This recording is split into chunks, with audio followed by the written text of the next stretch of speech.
Now let's talk about lipids that make up a membrane. We talked about storage lipids, waxes, and triacylglycerides. Let's look at lipids that are actually making up our cell membranes. This is a more complex area of lipids.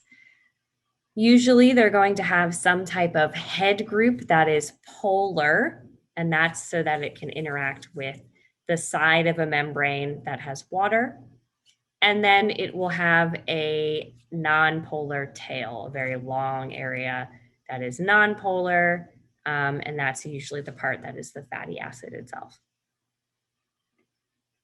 The way that we diversify membrane lipids is based on their backbone. So we talked about a glycerol backbone in triacylglycerides, or by just changing around what fatty acids we're utilizing.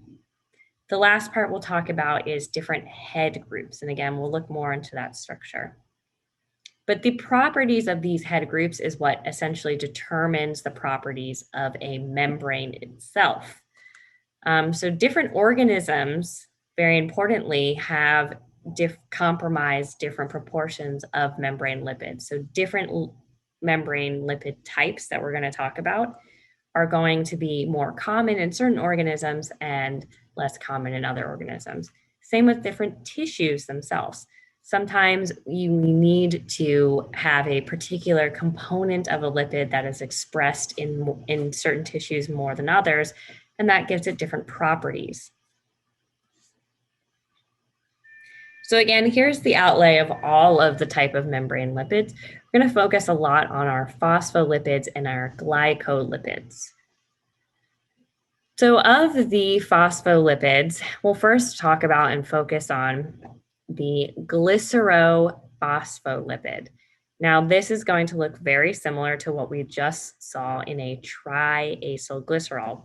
So it has a glycerol backbone and two fatty acids attached.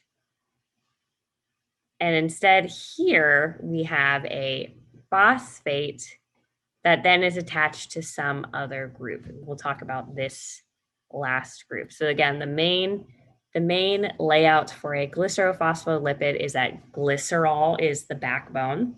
We have two fatty acids. Those can be any fatty acids. And in the third position, we have a phosphate. This is the main type of lipid that constitutes cell membranes, these glycerophospholipids. So again, glycerol backbone, and it has a phosphate in it. So two fatty acids are going to make ester linkages onto our glycerol backbone. Here and here are just different representations of the same thing, which is a glycerol with a phosphate on it. You can see position 1 is open to have a fatty acid on it. Position 2 is also open to have a fatty acid on it. But position 3 has a phosphate attached to it. This is glycerol 3-phosphate. This is the backbone of a glycerophospholipid. Now note also that the phosphate group does have a charge on it. We talked about this in DNA.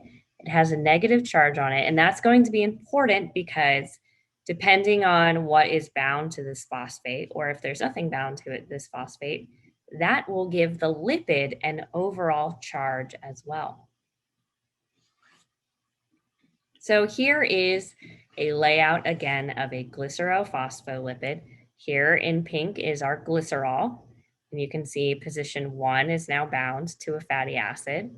Position 2 also bound to a fatty acid. And position 3 has our phosphate group. Attached to the other end of a phosphate group is what we will call a head group. And this distinguishes our glycerophospholipids even more. So within the variety of glycerophospholipids, within this class, it is further classified into even more types of lipids just based on what this head group is. Now, glycerophospholipids, the fatty acids attached to them also tends to be a saturated and an unsaturated fatty acid. Usually, unsaturated fatty acids are found connected to the second position, as shown in this example here.